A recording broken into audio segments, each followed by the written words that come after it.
Voilà, bonjour, bonsoir, est-ce que vous allez? Bon, maintenant, on a l'émission Savoir plus, émission présentée par l'archiviste musical Romain Lou Silavana. C'est le Savoir plus, une émission musicale chronologique, un peu d'actualité aussi, surtout encore, est une émission culturelle. Savoir plus, on a eu à parler, tant d'artistes et musiciens, tant de chansons qu'on a eu à commenter chronologiquement, tant d'albums de différents orchestres qu'on a eu à commenter chronologiquement. Masolo Belé n'a qu'à savoir plus, n'a qu'à CCTV, Canal Congo Télévision, qui t'a la tala, yaolo. Et Moron Nzambe monstre, Nzambe a image, à Solo Belé, pourquoi pas de deux motifs dans la production. On même à Konda, l'Endoï n'a qu'à programmation. Masolo Belé, pourquoi pas Jacques Waninga Guazou, à la régie d'antenne, et notre DG, le silencieux, Raphaël Kibuka. Et pourquoi pas notre patron, le patron des faux patrons, Jean-Pierre Bemba Gombo. Voilà. Masole Belé, tout ça, a commis à Bumbu, justement, à venir Landou, croisement, Matapolo, na Delta Force, Sikao, Betarbanzem Bokala, Masole Belé, pas déjà na clé, ou plutôt Lansarango déjà, les autres sur place, bah, mis cette TV, pour tout passer, mission Nabiso, il y a savoir plus, à l'autre, ça, bah, commentaire sur, on peut parler sur la musique congolaise, bah, commentaire libre sur la musique congolaise, y compris encore hommage à l'artiste, musicien, chanteur, auteur, compositeur, danseur, arrangeur, il s'appelait encore François Matumona Lulendo, alias Yafanfa, Def Defao, moi na Bumbu, vraiment, moi na Mabele, Nabela Defao Yango, Defao, ma Sole Belé, vraiment na gacha Delta Force, ma Solo et Belé na gacha émission na Bisoya, savoir plus. La musique congolaise que nous avions parlé la fois passée, nous avons dit musique congolaise, après la Deuxième Guerre mondiale, musique congolaise est quoi apparaître. Il y a eu des musiciens que nous appelions aujourd'hui le pionnier de la musique, comme de Wendo, Antoine Mundane arrive à Congo-Brazza, il y a Paul Okamba, tous les musiciens. Et par après, il y a eu des maisons des éditions. Eux qui déjà fait les années 40, telles que les maisons des éditions Ngoma, et pas Atonopoulos, qui fit de la nationalité grecque. Et Wapi, et pas Wendo Kolossoy, a enregistré Nzembo na eu ça succès, au Badwa Koufo Bandoro Lamuka, Nzembo na titre Marie-Loïsa, en 1948. Marie-Loïsa est solo et ngayo. Wapi Kombo Louisa, Nakobala yo, Louisa, 1948 tours, le support, il m'a dit qu'il y a 78 tours, le bête en l'appareil, il y a phono qui a manivelle. Donc, Marie-Louise Nzambona, composé en 1948 aux éditions Ngoma, il m'a dit qu'il y a 78 tours, il y a tout premier support phonographique, autre plaque, palaki. Wapi pas des formats français, et comment il palaki, mais ça c'est le palaki. Et il m'a dit que c'est un cassable. Donc, le tout premier support phonographique, support à l'Ibosso, et qui m'a dit que c'est 78 tours. Et il m'a joué un appareil, il y a un phono. Phono a fonctionné dans manivelle. Wapi et pas Nzembo, il y a Marie-Louise, il y a Wendo Kolossoy, et Bima, il y a 1948. Mais vers les années 50, il y a eu une apparition, l'orchestre Belé Bimaki, comme Africa Jazz, le tout premier orchestre. Le Wendo chantait librement. Pendant ça, on a exercé musique vocale. C'est-à-dire qu'on est dans le studio, on a une guitare. Mais le tout premier orchestre, c'est l'Africa Jazz. Il y a Grand Calais. Fondé en 1951. Mais sorti officiel l'Africa Jazz est en 1953. Ouais, puis il y a eu des tout premiers solistes. Or, vous avez reconnu, pour avoir joué dans 4 orchestres Africa Jazz, et il s'agissait de Tino Barroza. Emmanuel Chulumbalias, Tino Barroza. Il y a eu soliste Africa Jazz. Mais après, l'accompagnement, il y avait Charles Mwambadesho, grand frère de Dr Nico. Batoroman Albert, il y a eu une contrebasse. Vraiment, Antoine de Puissant, il y a eu Batragi Nambunda. Les années 56, il y a eu maintenant OK Jazz. Mais Grand Calais, il y a un contrat, la maison des éditions, eux qui après, les éditions Ngoma, maison à Combo, maison Opika. Et il y a une maison d'édition, il y a un grec qui s'appelle encore Gabriel Moussa Benatar, édition Opika. Il y a Gabriel Moussa Benatar, Mbongo Mingi, voilà. Et puis il y a eu OK Jazz aussi, en 1956 qu'on a créé l'OK Jazz, on a l'édition Loningisa, on a l'édition Papa Dimitrio, toujours les Grecs. Donc ce sont des Grecs qui firent le tout premier producteur et éditeur à disque Nambo Nabiso. Nakacha savoir plus émission de précision, émission ya exactitude, na certitude. Voilà.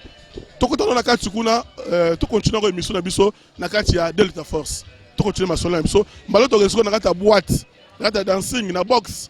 Boîte ya esiko ya Delta Force et pas CG Anaclé. Tokotano na boîte, tokotano to continue émission Nabiso kuna. Voilà.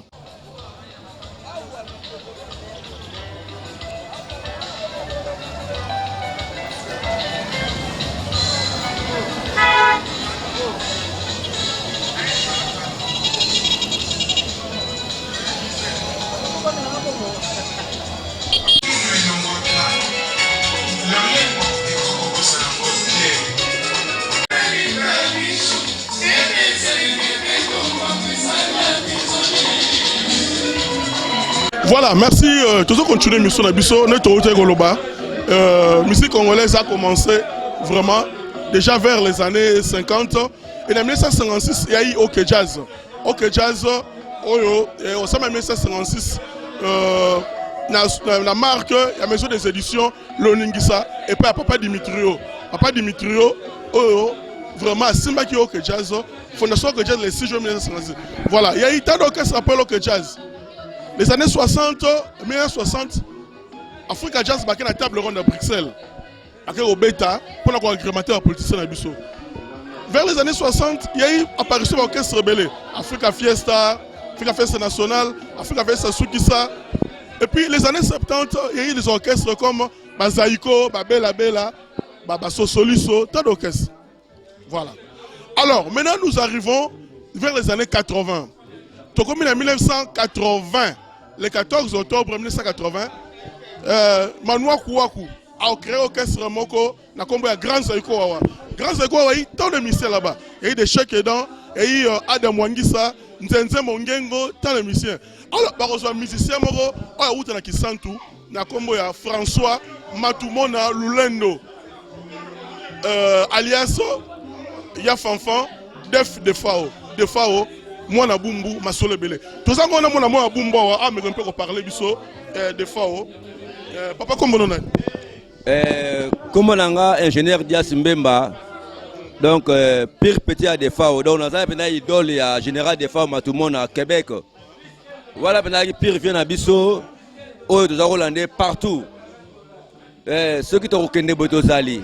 Tout ça qui est belé, tout ça là Charlie Mayas bah Edgar donc bah belé bah des bics donc des fois au pénal qui pire vient à biso pendant ya solo na big stars donc a outil va parcours né belé to yebi yango a outil ba manoa ku ayena ba shock stars ti a sali boro ya yemoko big stars des fois ko na bumbu anova na babala ni na bumbu puisque bana kini ba yeba des fois yi mona bumbu na gal na bumbu na babala ni des fois o asalaki mwana ya bumbu na balabala zongo Babala zongo pa ya noko na ye afandi wana akoline place wana na ba vesho rambemba bani banini ti basala ba mvuma na babumbu bani banini ava ba gisantu banini banini des fois pena mwana bumbu na baba zongo atola baba landu chez Delta Force mais des fois pena mwana zongo et pa ya noko na ye propre afana na zongo akoli na zongo marqué ba parcours na ezaki belé mais abila mwana zongo matanga siko ya des fois ezana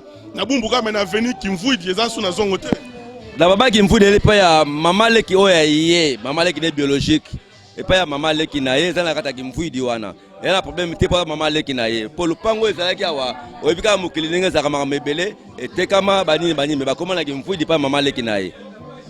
Voilà, nous parlons un peu de Defao. Defao est grand artiste musicien, Defao vraiment grand chanteur, grand danseur et Defao azaki en gros sa père. Ah nakati ya bumbu na galo wapi na esika bana bumbu mesana ko sepela. Awa na Delta Force na kwa landu na Matapol na commune na bumbu et pas ya CG Anaclé vraiment ba yambi biso bien na CCTV pour tout ça l'émission sur la musique congolaise y compris hommage à Defao.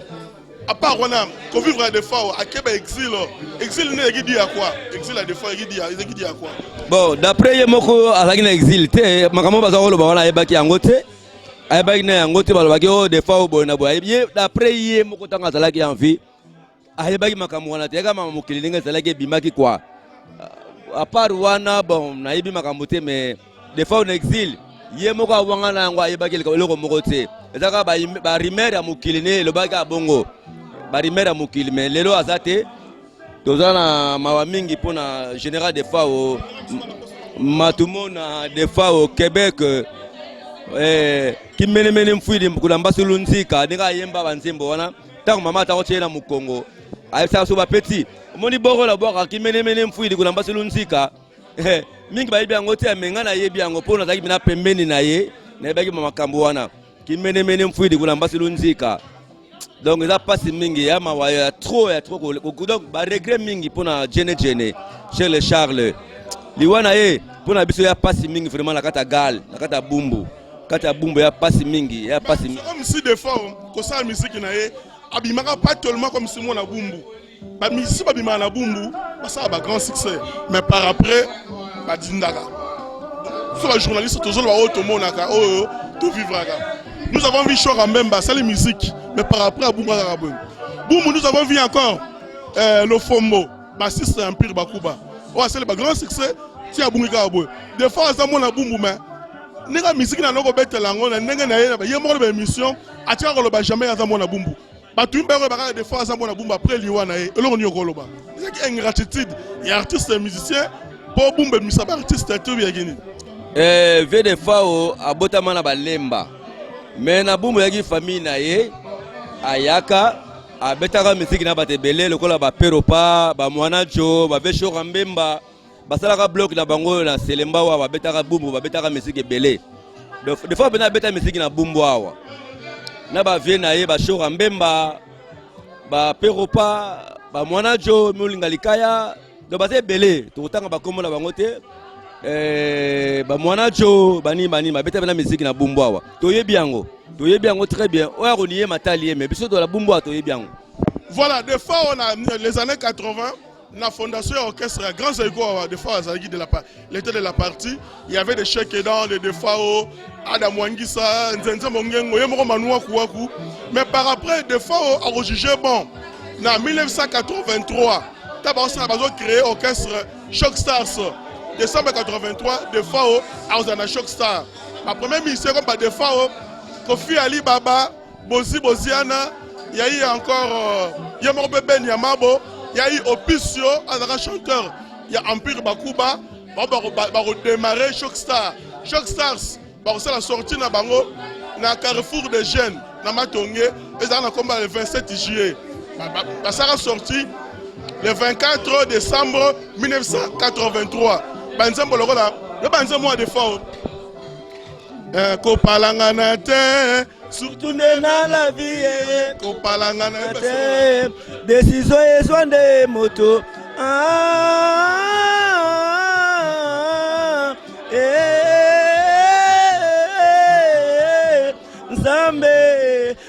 Nzambe wanga papier joe Nzambe wanga doraima bena trop bien wala landu mambu ye papa moto kila yo esalisine bato maele utabo mwana kopalangana te wana na 1984 nzeba liboso de force de Shock Star sakina ba Ibrahim ba mwana mukongo et puis en 1986 des fois il signé album à Shock Star so et une édition ya benyama be producer damien mwana nanga mawa zonga ndako ki moneke ne yoko ya ti mokolo yoko zonga mama nanya ko salisa bana chéri yo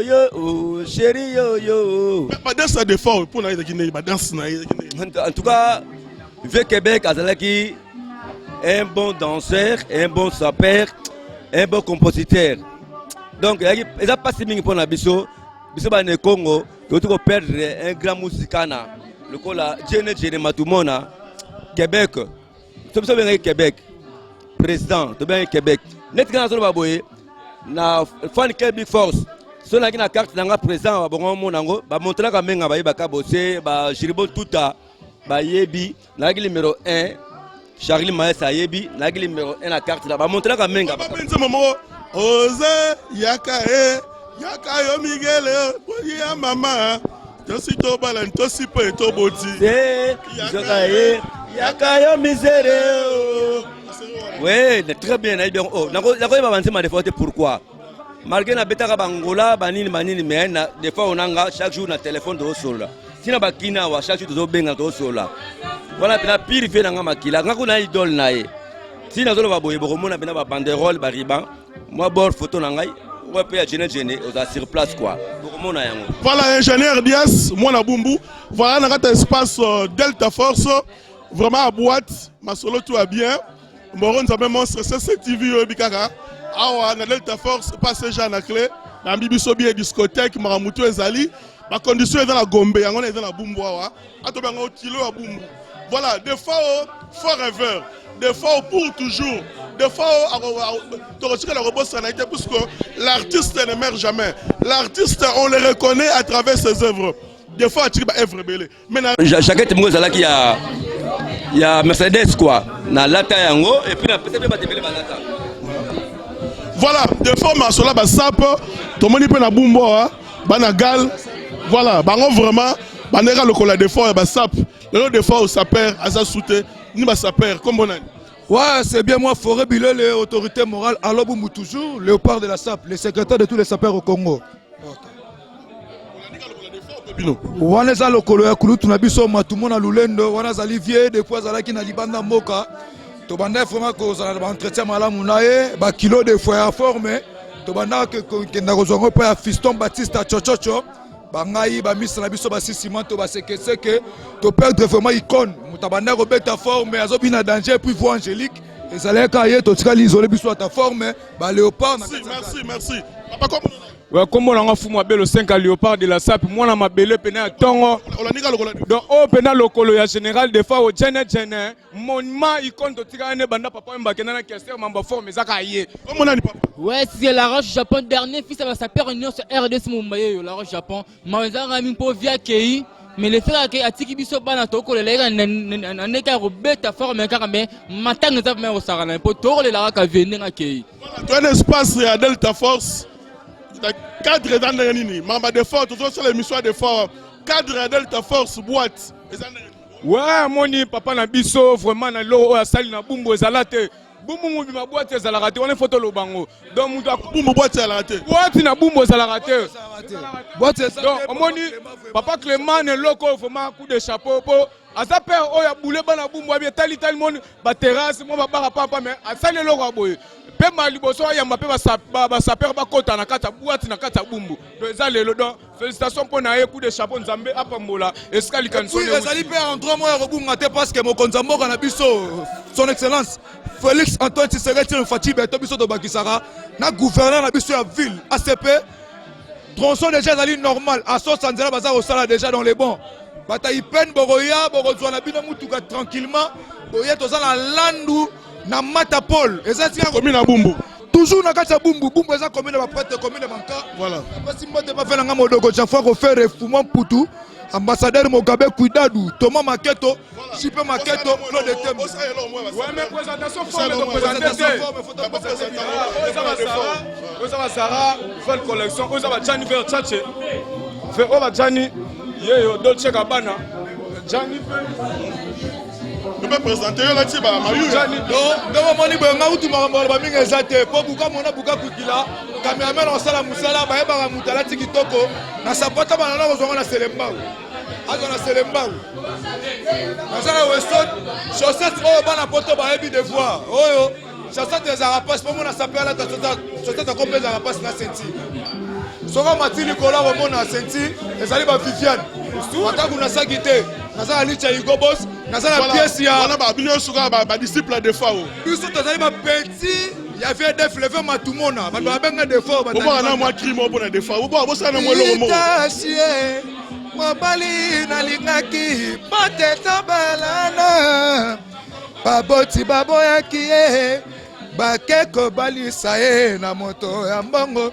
nzaka mbongo nasalaka donc bon on a ce banda au sala ezalaki nango ayete banda ko ibande misolo ya leta ezalaki message vers no pesa banda kala eza musique ya lelo te lokola ya mwasi na ngaza mupende munene mwasi na nga kuta za likolo munene oya tro yemba betiste ayemba ngono nde nini aza mwana mukongo na bakongo ezalaka discipline respect ezalaka mingi na bakongo voilà maboko makasi mpona bino mobometi maboko bozonga na esika bozonga merci azali prêtre mutasimi bumbu oyo ezali nde ye merci voilà nous continuons notre émission na kati espace des fois mpe tozolanda ye yo wana des fois aza soute des fois yo wana aza soute awa na place ya Delta Force na kati ya boîte malili ya kitoko mamba bien vraiment bayambi CCTV lelo Masole Belé des fois un grand musicien mais par après des fois à l'orchestre ne big stars où il va faire des succès autour de la image déjà la montage Moron Zamba au côté ça il y a des fois là on est encore au rôle balelo ben yamba bakufa ki bembene ça qui 60 jours na morgue et rumele pe kundama gouvernement na biso ministère de la culture et art ala repel là pour na kunda artiste on est rôle ba on souhaiter ngani ni pour na babsek ngani rôle ka babsek ya des fois elle a rôle la manenga ni selon yo na nengo zo kanisa bon pour la tiene et que le dans les bons d'après les informations de Zuliango tu as vu que le mardi corps général de fa au coma bon on a évité ceux qui ben sidam sur ce gros là mais les là ben information fait comment les lois na si présent Montana Kamenga bazaba côté kuna na ba Chirac au petit frère n'est propre malgré banto ba Jacques bana ba poto na ba film mbafo mais na évité dès comment les lois ba rochango ba gardant on a cinquantenaire peut-être nzamba kosunga biso pe na galawa la matanga moko da grave dans la mode matanga malgré na ça pour la ultime marche de santé il y a Delta Force mais filimba la ye oh filimba la ye noyo filimba la ye voilà toujours continuer mission na biso alors Moron Zambé monstre yo zo gérer pour to sala émission mobimba awa to sala émission mobimba donc émission nyoso to sala yang awa na kata Delta Force Moron Zambé monstre bigara so ngomé comment signaler malembe parce que nous devons encore faire parler les DJ Général Dias bengla biso DJ ya aloba buchu DJ awa bengla biso DJ awa IAP à côté de l'émission comme retourne moi des questions bengla biso DJ to solana voilà voilà entre temps des fois grands musiciens Bozi ana Papa Wemba Kester Menea ce sont des musiciens sapeurs qui ont fait la bonne musique. C'est pour cela que la commission de censure, il y a des artistes musiciens qui partent comme ça. Et la relève de la musique congolaise, et c'est la façon. Voilà, Bouchou, oui, émission. Voilà, bonsoir. Bonsoir mon papa, bonsoir. Ah bon. Voilà, à toi Esikani, place ah bon, oui, Esika na biso papa, yo ezanda kuna Delta Force. Ezana Lando na coin ya Mata wana vraiment so na coin ya Mata wana au mona Delta Force. Na Mata Paul voilà. Ezaku de sika ko bunga te. Donc zuika transport na yo ezoya selemba juste na coin ya Mata au mona pena Delta Force ezawana esika moko ya bien kitoko. C'est Jean na club bongisi yango pona ba client na ye bande ko na pe ya bumbo yo. Ah. Voilà, musique a de l'eau de fois à Koufi. Yo osa DJ. Manzeba de fois au bateau vraiment. Makasi. Avant que tout liwa ya papa qui ton ami réponse un peu batu basenga déjà. Pour parce que ça banzembo moko isa mate ya mingi. Isa lokola banzembo na biso te ke ya lelo oto soyo kasoni non. Wana isa banzembo mo mate ya makasi. Mate ya mingi yango batu basenga yango à chaque fois. C'est ça. Mbote na ngai zana opesa ra mingi. To ba na musique parce que yom doit agrémenter yom doit mettre la musique ya ba sepela la façon ya rejouer la musique. Mbote ni opesa et pas bato ba na Delta Force. Merci. Mbote na nga premièrement na ba client na biso tu ya Delta, espace oyo ba fidélité o bazara nango na bar na biso. Mbote na nga mi balé na opesa mingi na ba boti na nga ba parents na nga. Pena moi na nga na bota bébé berbe. Merci vraiment. Mbote nanga lisusu pas na yo archiduc papa Romain en tout cas c'est vraiment merci. Voilà, merci DJ Bouchou, merci pour avoir répondu à notre appel. Voilà, Masole Belé, merci encore. Moron Zambé monstre Tobani mois de janvier. Mois de janvier prochainement nous allons commémorer Deve Mwanda depuis Akoufa fondateur à Zaïko. Nous allons commémorer Pongolov et Pompolowai. Tous ces missions-là étant décédés au mois de janvier. Il y a aussi Franck Lassane. Laissez tomber. Banzela Wana, il y a peut-être l'émission au mois de janvier, le 26 janvier 1986. Voilà, Moron, ça même monstre, vraiment des images. Nous montrer la production, de par-ci et de par-là, partout. Pourquoi pas Yanso, agence immobilière Yanso, na quoi la Birmanie, la commune d'Angiri Yanso. Voilà, tout le prochainement. Merci, na CCTV.